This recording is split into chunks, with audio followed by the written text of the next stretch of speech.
Thank you. Thank you.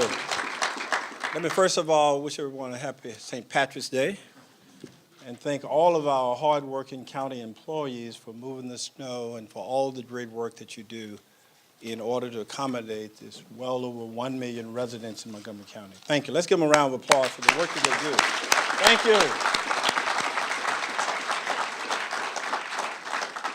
Montgomery County is one of the best places in America to live.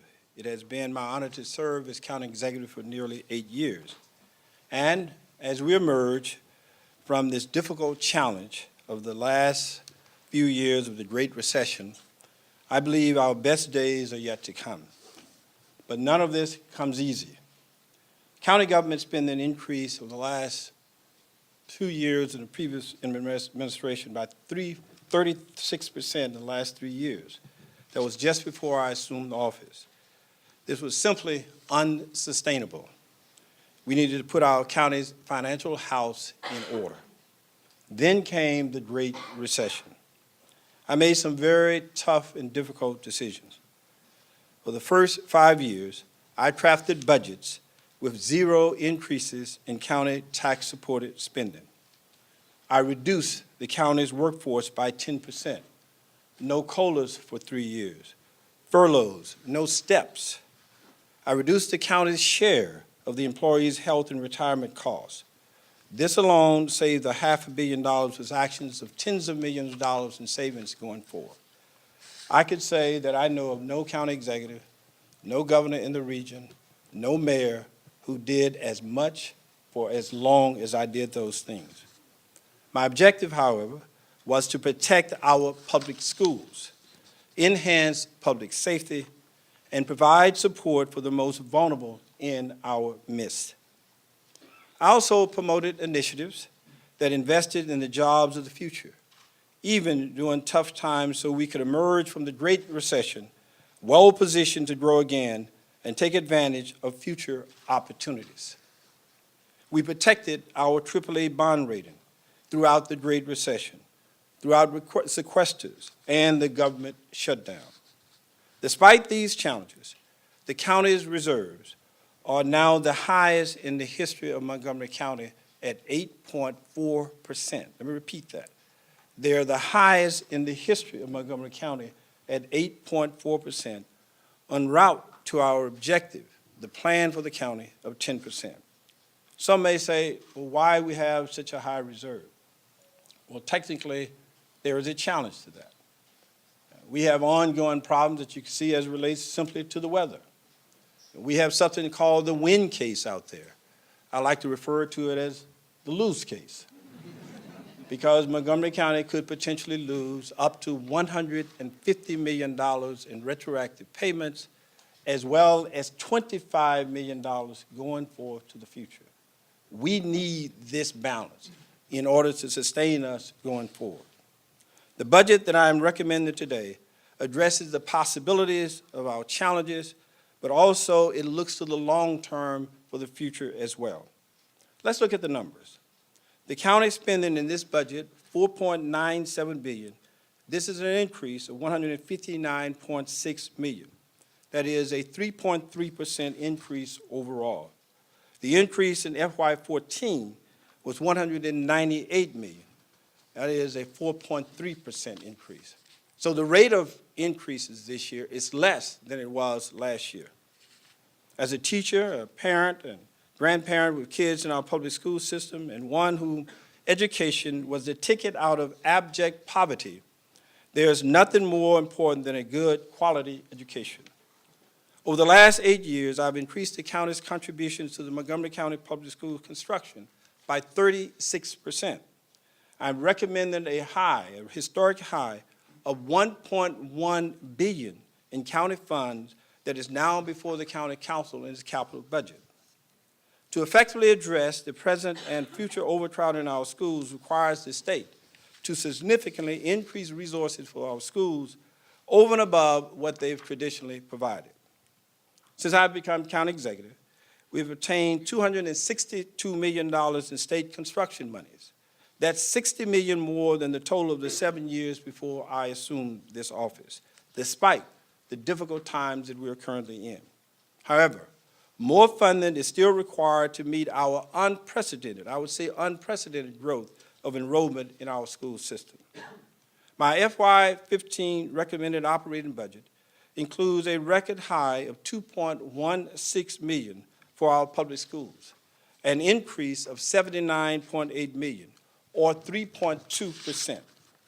This unprecedented county contribution is $1.5 billion, that is $26 million over the maintenance effort requirement. That is, if we look at all of this together and include the fund balance from the school system itself of a minimum of $11 million, we have, for the state of Maryland in requirement of MOE, we have 99.4% of the board's request. Let me repeat that, 99.4% of the request. Now, why 26 million? Well, I would like to afford it the ability to go all the way up to 51 million.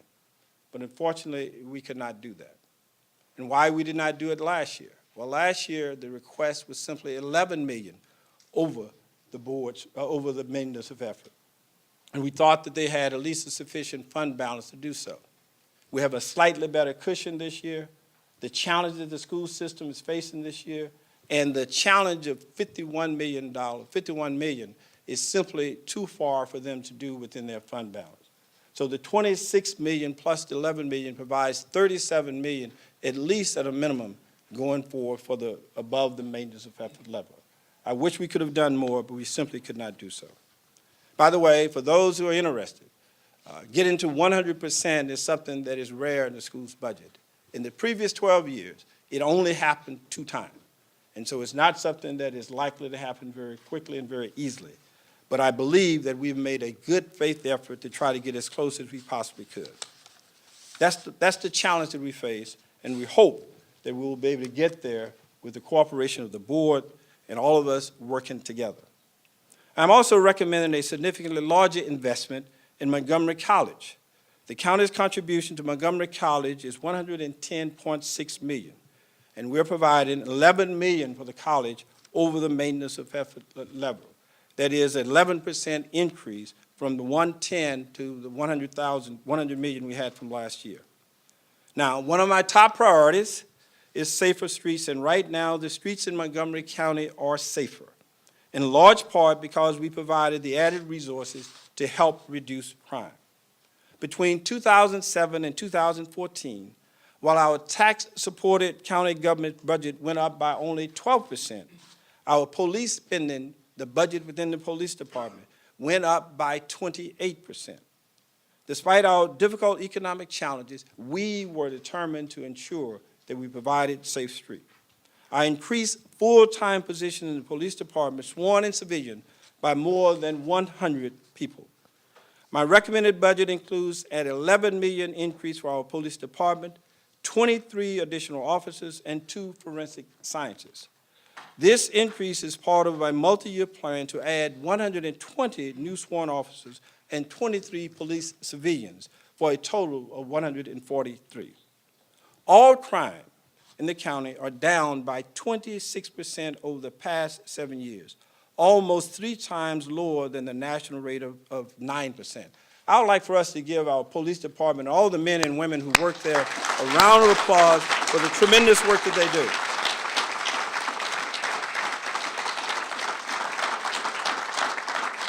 Three times lower than the national average. I also made improvements in public safety in other areas, such as opening of our Family Justice Center to establish a one-stop shop to better serve families who are victims of domestic violence. With the opening of our new fire station in Trevilla, I have opened 5 new stations in 8 years, despite, again, the terrible economic conditions. That's 5 stations in 8 years. And I plan to open a 6th station in Glenmont next year. Let me repeat that. I plan to open a 6th station in Glenmont next year.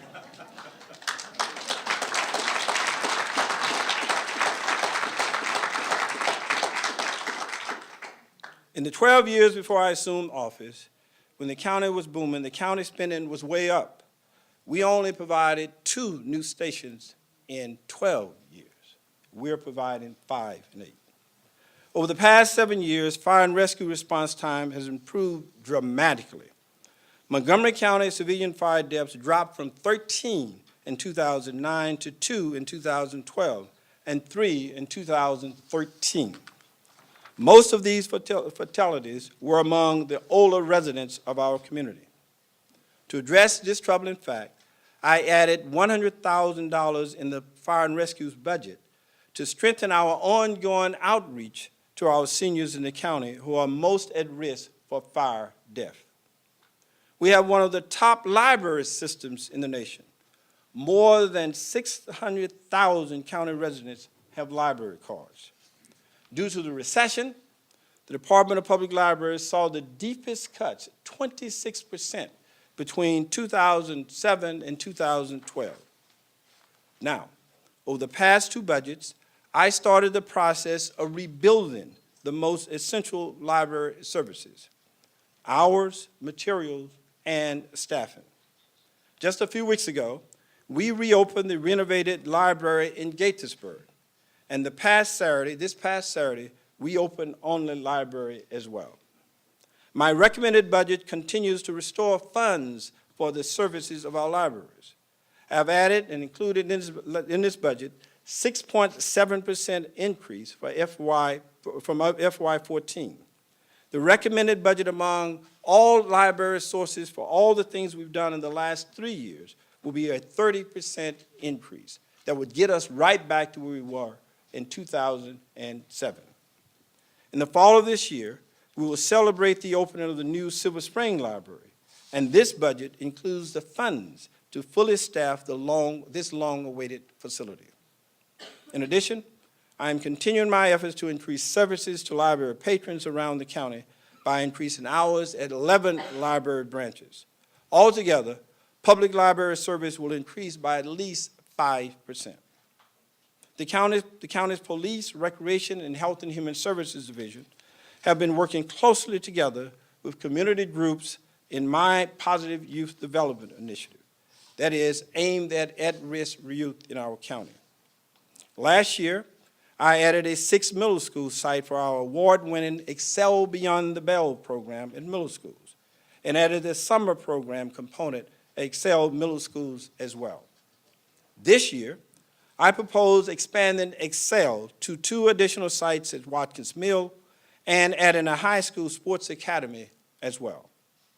I also added a new Language to Learning site at South Lake Elementary School, the successful multifaceted program that brings together the government, MCPS, and all of the things we do in the Kennedy cluster to expand this at Watkins Mill for additional support.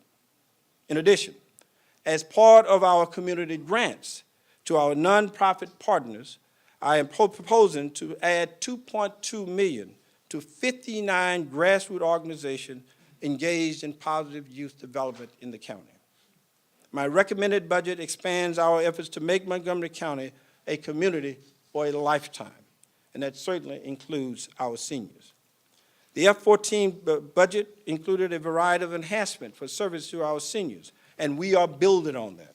For example, I improved the senior transportation options through public-private relationships with the Jewish Commission on Aging. We'll also expand the senior housing option through a $6 million commitment to help develop 140 units of senior housing in Silver Spring. The FY15 budget continues that focus. In addition to more resources dedicated to senior fire safety, I am proposing to restore operating hours at the county 3 senior centers that were reduced during the Great Recession. I am increasing county reserves for adult protective services, adult foster care, daycare, for senior long-term ombudsmen, and for caregiving services, all directed for seniors. I'm also increasing the income eligibility guidelines for the county's call-in ride program to make sure more seniors have the use of this program as well. This change will increase services to over 90 adults in Montgomery County. We're also increasing funds for the Ride On Kids and Seniors Ride Free program as well. Now, Creating the jobs for the future is always a difficult task, but one that we cannot overlook. In December of 2013, the county's unemployment rate fell to 4.1%, the lowest since 2008, and nearly 30% decrease since the Great Recession. Construction of a new residential units in the county has more than tripled in the last 3 years. Non-residential construction has gone up by more than 100%, 140% during the same time period. Over the past 3 years of recovery, Montgomery County jobs are up 3%, and that places us ahead of virtually everyone within the region. My FY15 budget increases life science and incubator services by $400,000. I'm also recommending an increase of $250,000 for a total of $500,000 in the county funds for biohealth innovation. This FY15 recommended operating budget also includes funds to repurpose the William Hanna Innovation Center to become the National Civil Cybersecurity Center of Excellence, making Montgomery County a national hub for civilian cybersecurity. The total investment in affordable housing during the last 8 years is up an unprecedented $320 million. $320 million. This budget increased the general fund contribution to the Housing Initiative Fund by 10% over last year's level. Even during the troubled economic times, county funds were leveraged to provide an additional $1 billion in housing development in Montgomery County. We have added or preserved 9,000 affordable housing units, and there's more on the way. I want to thank the people in the Housing and Development Office for all the work that they've done. They've been innovative, creative, and they have collaborated with all of those in the private sector to get us to this number. $320 million contribution, 9,000 affordable housing units. That's an astonishing amount in some very difficult times. Let's give them a round of applause for their work.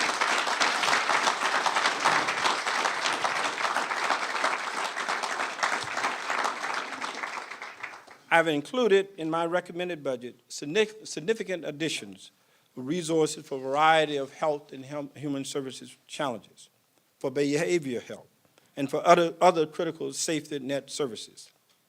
This budget adds funds for the Development Disability Supplement to support programs that grew out of the increased enrollment and expanded services requirement among current clients.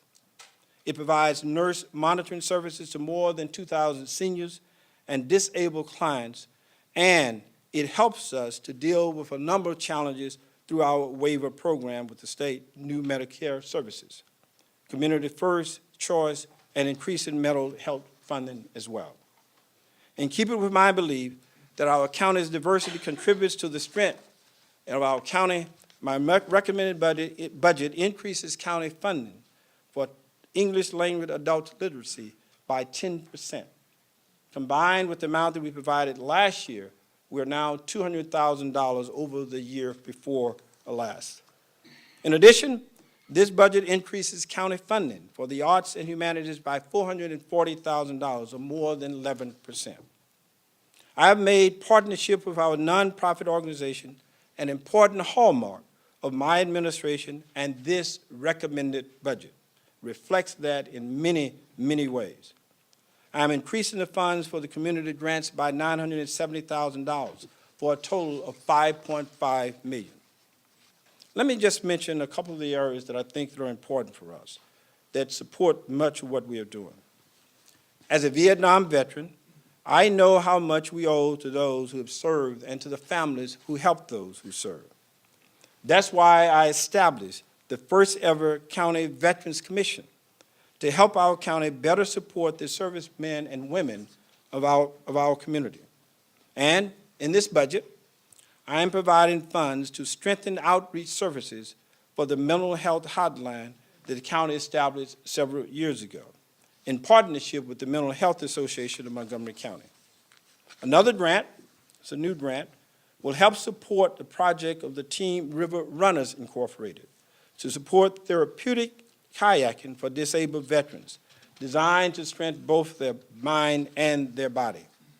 And a third project, the Warrior Canine Connection, is a joint project with the county and the state that will train service dogs for wounded warriors.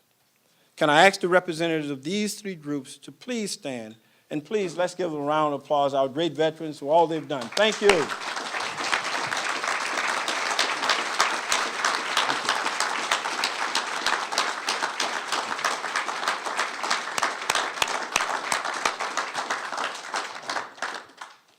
My budget holds the line on property taxes for county homeowners at the charter limit. In fact, the average county homeowner will see a $17 reduction in property taxes over the next year. I am recommending a reduction in the property tax rate from $1.01 per $100 of assessed value to 99.6 cents. So when you combine that with the $692 credit that you receive, the average taxpayer, the average homeowner will see a $17 decrease. During my administration, all county taxes as a share of personal income have gone down from an average of 4.4% in FY04 to a projected 4% in FY15, a 10% reduction in overall tax burden. My recommended budget also assumes the current charge for the water quality protection charge or the solid waste charge for all residents as well. This budget does not alter the current rates for the fuel and energy tax from the FY14 approval by the County Council. This is all possible because of the work that we've all done together, working with our County Council, members of our General Assembly, working with all of the outside agencies. We've been able to weather some very, very difficult storms. We've been able to make some significant progress under some very difficult circumstances and conditions. And we see some light at the end of the tunnel. I say that that light is bright, but that light is not as bright as everybody would hope that it would be. But it is bright. This is a much better day, but we could have only gotten here because of the work that all of us have done together. There are some challenges ahead, but we are in a much better position. I want to thank the members of the County Council. I want to thank all of the outside agencies, our Board of Education, the Sanitary Commission, WSSC, Montgomery College, all of the agencies that have helped, Maryland Park and Planning Commission. We've all worked together.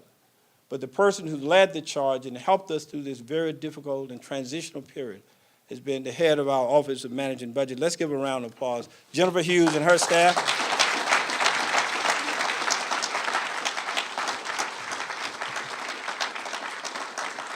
Our Director of Finance, Joe Beach. Thank you, Joe.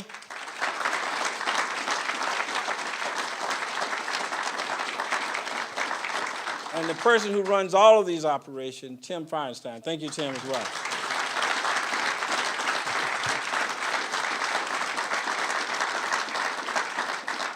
We're in a much better position. Thank all of you for what you've done. Great days and great times ahead for us in Montgomery County. But we have to do this together, and if we continue together, we can do even better things for the citizens of Montgomery County and all the residents who reside here. Thank you very much.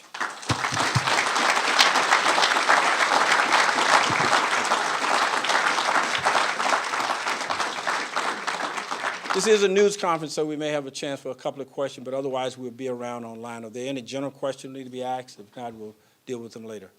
Yes? Impact of all this snow on your budget, can you talk a little bit about that? Well, I've said before that whenever I see snow now, I don't see white, beautiful flakes falling. I see dollar signs falling out of the sky. And believe me, we've shed a lot of dollars. And that number is way above what we've projected. And this is why we have to be cautious, why I want to have the reserves that we have for the inclement weather. For the first time in my administration, we started to program reserves for inclement weather challenges. But clearly, that's not enough for the kind of winter that we've had thus far. So we'll be back before the County Council talking about what we could do for this. But we're way over budget at this point in time. Yeah. So do you have a ballpark figure, and does that mean a supplemental then? It may be a supplemental. Yes? Some of the economic indicators that you mentioned, job creation up, unemployment down, housing starts up. Could you talk a little bit about exactly what you think you did to bring some of those conditions about? These are things that also have obviously regional and even global influences also. Well, if all those things had gone negative, someone would be saying, I did something wrong, wouldn't it? But all of it going up, and someone all of a sudden asks the question, what did you do? But first of all, in the county, we helped to create what I think is a very open and very friendly environment for business to operate and develop. Secondly, we provided a first-class education here, which is the hallmark for virtually anything that you would do in this county. The why people come to this county is because of schools. Why they stay is because of schools. So in and everything that we do to make certain that our schools are operating at the level that they are operating, I think is something that is so supportive of the business climate in Montgomery County. We've also reduced the regulatory burden in Montgomery County. We reduced and probably recommended 67 different recommendations that helps the businesses to in fact grow. There are some challenges that remain, but if you look at the record overall, in terms of having an adequate workforce, a school system that people want, reducing the regulatory challenges we face, if you look at all of those things together, and more importantly than anything else, providing resource and support for transportation. If you look at what the county is advancing in the White Flint area, it's a huge amount of money that we are advancing in anticipation of growth and development for the future. If you look at what we're doing with the $1 billion that we're anticipating getting from the state for transportation relief, we are advancing projects for the future.